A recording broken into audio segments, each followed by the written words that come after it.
Doctor BR Ambedkar Konaseema జిల్లా SP గారైన Krishnarao IPS గారి యొక్క ఆదేశాలతో కొత్తపేట సబ్ డివిజన్ డిఎస్పీ గారు యొక్క సహచర్యంలో వారి ఆధ్వర్యంలో రేపటి international day against drug abuse and illicit trafficking కార్యక్రమం మీద ఒక అవగాహన సదస్సు అనేసి నిర్వహించడం జరిగింది. ఈ కార్యక్రమంలో భాగంగా అనేక మంది విద్యార్థులను నో డ్రగ్ అనే ఒక ప్రతిజ్ఞ కూడా చేయించడం జరిగింది. ఈ యొక్క మీడియా మిత్రుల ద్వారా రావులపాలెం మండల ప్రజానికానికి మా విజ్ఞప్తి, యువత అనేది భారతదేశానికి భారత పౌరులుగా ఉన్నారు, వారే దేశం యొక్క నిర్మాతలు ఉన్నారు. కాబట్టి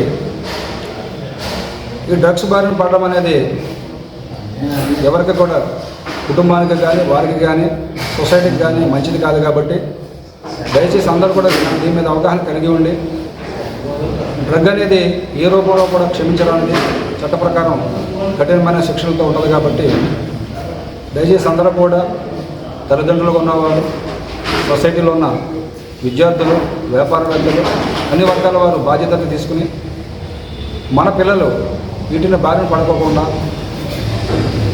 మన వాళ్ళు ఎవరు కూడా ఈ మహమ్మారిన అలవాటుకి బానిసలు కాకోకుండా తద్వారా జరిగే పరిణామాలకు నేరస్తులుగా వాళ్ళు చిత్రీకరించకుండా ఉండడానికి సహకరించాలని, వాటి అవగాహన కోసం మరిన్ని కార్యక్రమాలు మేము నిర్వహించదలిసి ఒక ప్లాన్ ప్రకారం జరుగుతుందని చెప్పేసి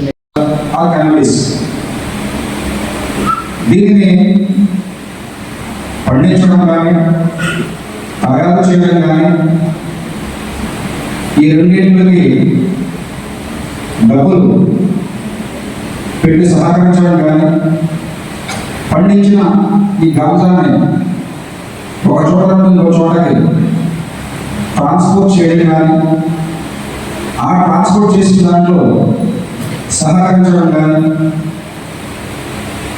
ఈ గాంజాని కలిగి ఉండడం కానీ ఈ గాంజాని కన్జ్యూమ్ చేయడం కానీ గాంజాని సేల్స్ చేయడం కానీ గాంజాని కొనడం కానీ ఇవన్నీ కూడా ఒకే నేరం, ఒకటే నేరం శిక్ష. ఏంటంటే నేను చెప్పిన పదాలు దయచేసి రిపీట్ చేయండి. ఎందుకంటే ఈ 4 వర్డ్స్ మీ మైండ్లో జరిగితే తర్వాత దాని యొక్క తీవ్రమైన పరిణామాలు మనకు అర్థమవుతాయి.